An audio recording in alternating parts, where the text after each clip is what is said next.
Welcome to another episode of Inside Bobcat Athletics. I'm Maddie Serviente. In this episode, we'll hear from Coach Woodard about the softball team, get an inside look at the defensive line in spring football, and hear a special baseball interview.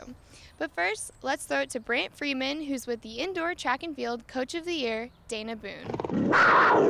The WAC Indoor Track Coach of the Year, Dana Boone, in her second season at Texas State, and the indoor track team coming off of a WAC championship, the first WAC title for Bobcat Athletics. And Coach, take us back to Albuquerque, New Mexico. 20 medals, 6 gold. What was the experience like? It was an incredible experience. It was a great place to compete. That was the first time for some of those kids on such a nice facility for conference. So it was a great atmosphere. The kids were ready, they were prepared, and we just went in there and handled business. So we mentioned 6 gold medals. I want to highlight a couple of individuals in particular. First, Kelsey Teetsman, yes. The WAC Women's Track Athlete of the Year. Talk about how she fared in Albuquerque. Well, she came up big for us. She was in second place by a few centimeters, and she pulled it out and had a big PR and came out for the 10 points that we needed, and that definitely put us over the edge. And she's not known for her being a phenomenal weight thrower. She's a good weight thrower, and she came through and picked up a point on the end, and that point made a difference because in the end we only won by 6 points. So every point counted, and she definitely deserved that award. We're very proud of her. Well, on the men's side, 3 gold medals there as well. Logan Cunningham, the pole vaulter from Smithson Valley, sets a WAC record in the competition, and he's going to be going on to compete in nationals as well. Talk about his approach to your program. You know, Logan has just been a phenomenal athlete and a person for this program. He didn't vault the higher heights that he wanted all season, but it came together at the right time. He's definitely a clutch performer, and he deserves every bit of success that he's had, and we just wish him so well at nationals and hopes he comes back as an All-American. Coach, those are just a couple of a lot of competitors for you from Albuquerque. Who else would you like to highlight and talk about? I think the women's multis did a phenomenal job. The women's half milers stepped up big. The men's and women's pole vault on both sides, and Darian Brown in the weight throw coming up with a big PR, and freshman Jordan Huckabee coming in ranked 9th and finishing 3rd. That was huge for us. So there were a lot of people that put it together on the day that we needed to, and also Anthony Johnson as a freshman coming in and getting 2nd in the conference. It's just a testament to the job recruiting that my staff did. They did a phenomenal job. The kids understood what the message and the vision was for this program, and we came in there and accomplished it. Well, that's an indoor championship. What do you have in store for the outdoor?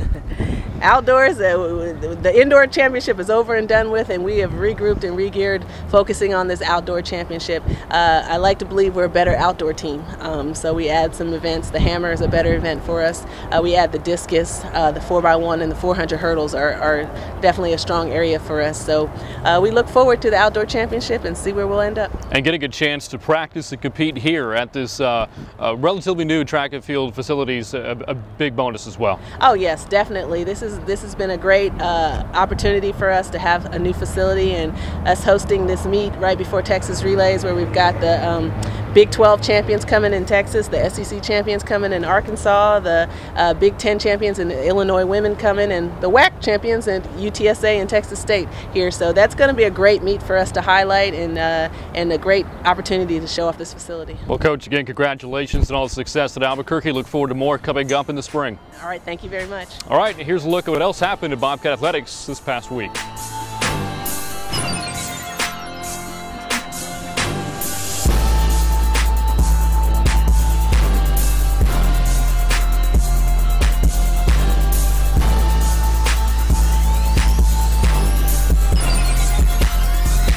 After the break, we'll get an insider look at the D-line and an interview from Cody Perky Perkins.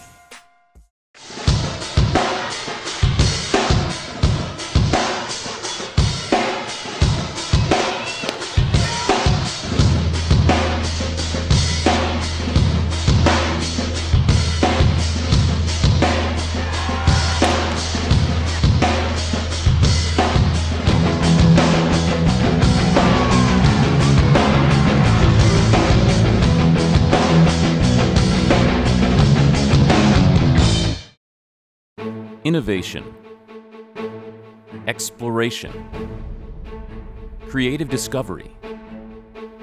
These are the trademarks of Texas State University. As the state's newest emerging research university, we're transforming your world one mind at a time. Your world, our research. Texas State University, the rising star of Texas.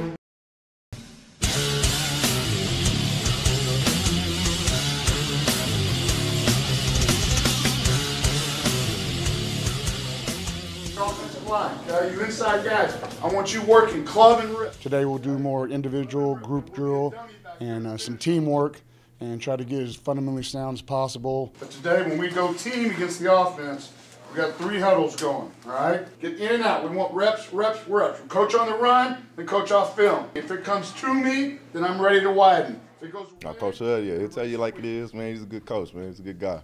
Remember what we saw yesterday, trying to clap that outside hand? I want you to try to collapse that outside hand and then get to the back of the pad, all right? Our whole D-line, we want to raise their level of play. Mike's doing a good job bringing the intensity and the toughness that we want out of this group. We need to get more sacks out of our front than we did last year. We've got to get better all around on defense, and Coach Hudson's doing a good job of pushing them in the right direction. Good job this morning. We watched all that. We made a cut up. That's something that we'll watch tonight. You learn in there. Right out here, I mean, all they can do is coach you on the run a little bit, and you want to get reps. And so when we go in there and we watch the film, you can really break down what you're doing, and that's when you learn. That's when you know what you're doing wrong and get to fix it. From the fall till now, we've already came so far. You know, off season we've been training, we've been working hard in the weight room, out here on the field. You know, early mornings. You know, we're still at it early in the morning. I think if we can't out athleticize a lot of teams, we can outwork them. I don't think they want it. They don't want it. I don't think they want it. They don't want it. I don't think they want it. They don't want it. I don't think they want it. They don't want it. I don't think they want it. They don't want it.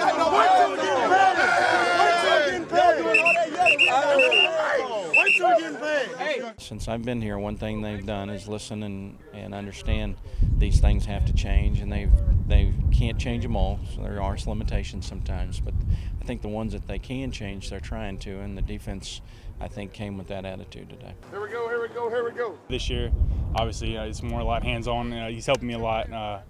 He's a great coach. You know, that doesn't need to be said. So that, come on. Right. Good, David. We'll see. I mean, we think it's going to be good. DJ injury, Donald Hopkins, you know, we feel good about those guys, and you know, you can't tell anything until we get in pads. Right now, Jordan Norfleet is a guy that's been with us for 2 years. Really too early to tell on the other guys. That's what this is all about, so ask me in 2 weeks. It all starts up front, D-line versus O-line, so the front has to be nasty, has to be physical. We have to be, you know, gap sound like Coach said, but that's basically it, just being really physical, coming off the ball. Get that shoulder. There you go. It's something I knew we needed to do, but we really came out and did what we needed to do. We were enthusiastic. Fran loves that, and especially being able to get out here and do that at 6 a.m., and I felt like that was really good. We got a lot of good work done this morning, like installing, working fundamentals, and then being able to come out again in the afternoon and put it all together. It was good. Go. You're wide. Defense again. You got to go through shoulder. That's it. Let's go. Go. Come on. Defensive lineman, you got to be nasty, very nasty. You got to be gap sound. You got to play low. You got to play with your hands and your feet and your eyes, and you got to make plays.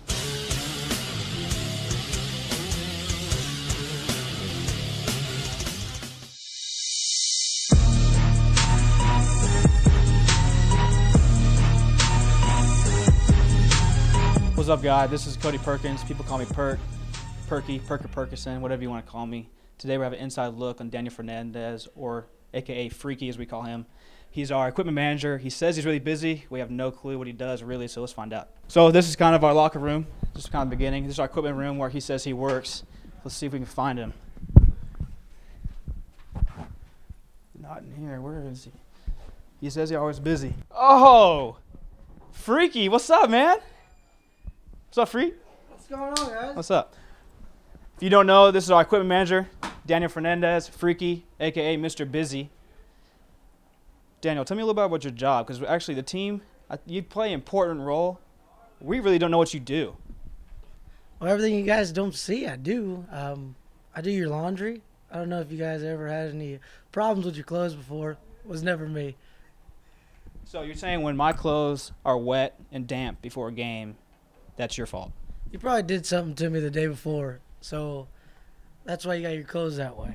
So that has actually happened before. We've actually left clothes and shoes on the ground, and he has actually froze them overnight. We have found them frozen in our lockers. He likes to play with us. We like to play with him. It's all fun. So we play 60 games a season. This year I think we're playing 30 games at home. What actually you do on game days? I get here probably about a couple hours for you guys, make sure everything's out, ready to go. Jerseys, uniforms, game balls, bats, gloves, anything you can think of on game day. It's kind of a clutter. I've started writing some stuff down so I can remember a little better, but every now and then you forget a little thing here and there, so there's a lot to do on game day. So I've actually noticed that our jerseys are hung before games. This is kind of new. It's kind of brought on from higher people above him. It's taking a more professional approach. So why is that? I'm just trying to get better at what I do. The first year I came in, it was a bit rough. It was brand new to me.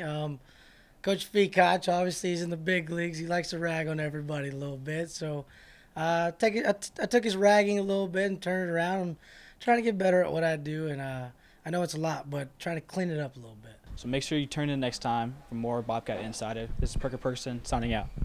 I hit the lights on the way out. Later, D. This week, the women's basketball team finishes their regular season with 2 games at home. First, Thursday at 6:30 versus Utah State, and Senior Day Saturday at 2 p.m. versus San Jose State.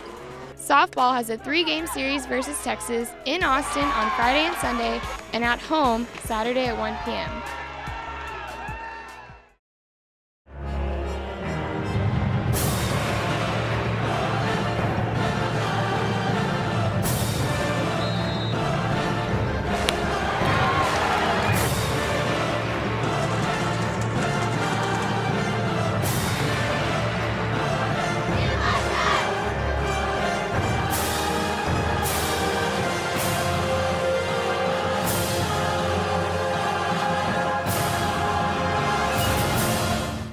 The idea is not to take the offensive guy and do this in Bobcat drill.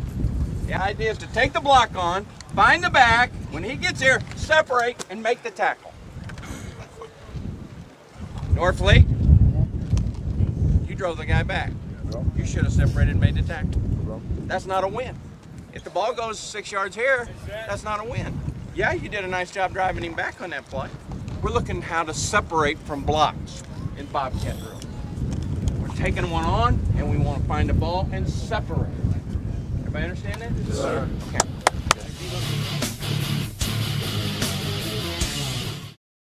Welcome back. The softball team has played in 3 tournaments so far, and we've seen some great play from the newcomers. Brant talks with Coach Ricky Woodard about the season so far and what we should expect to see in conference play. And here you are with Bobcat head softball coach Ricky Woodard. And Coach, I know the team's off to kind of a rough start so far this season. Through the first 20 games, though, tell us what you've learned about this particular group of players.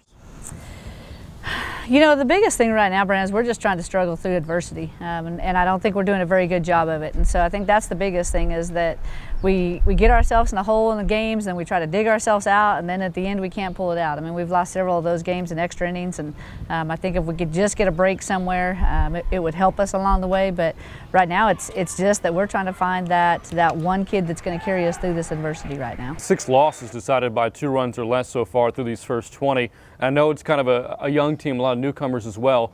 Talk about their role in the team. Well, they got, Ashley Wright, our freshman pitcher, got thrown to the fire with the loss of Anne-Marie Taylor in the second weekend of the season. And so she's kind of been having to carry that load, besides the other 2 that are also newcomers to the staff, even though they're both juniors. I'm dealing with 3 brand new pitchers that have never pitched at this level. And so the 3 of them got thrown to the fire way before we expected them to have to be. Kelly Baker, the kid we've got playing left field for us, we're going to expect her to probably play some second base next year when we lose Anna Hernandez, and she's not even an outfielder and has done a great job for us. She's leading the team offensively and just looks great all the way around.